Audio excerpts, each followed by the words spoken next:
მარტის თვეში გადავწყვიტე რომ ხელახლა გამختارიყავი სტუდენტი, იმიტომ რომ ეს იყო გზა ახალგაზრდობაში დაბრუნების და ავირჩიე იფსუს სამართლის საბაკალავრო პროგრამა და დარწმუნებული ვარ რომ მივიღებ სერიოზულ განათლებას. ეს სურვილი უნივერსიტეტში ჩავარების და კონკრეტულად იურისტობის სურვილი თანდაყოლილი ტკივილი ვიქონა, ჟურნალისტი კი ვიყავი, მაგრამ მოწოდებით ვარ იურისტი. სულ მინდოდა უნივერსიტეტში ჩავარება, მაგრამ იცით რა ხდება?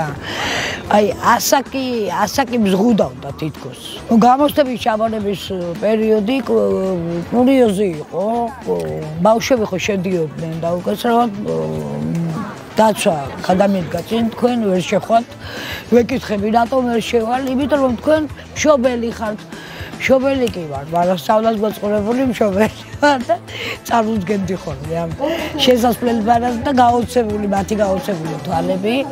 ასევე შემდეგ ჯგუფში რო შევდიოდი აღფრთოვანებული სახეები, ალბათ ჯგუფში სადაც მე ვიქნები, ახალგაზრდებს არ გაეცინებათ, რომ ბებია სტუდენტი დაждდება მათ გვერდზე და რაც შემიძლია მეც გავაკეთებ, ყველაფერს გავაკეთებ, რომ ვიყო წარმატებული სტუდენტი და არ ჩამორჩი ახალგაზრდობას.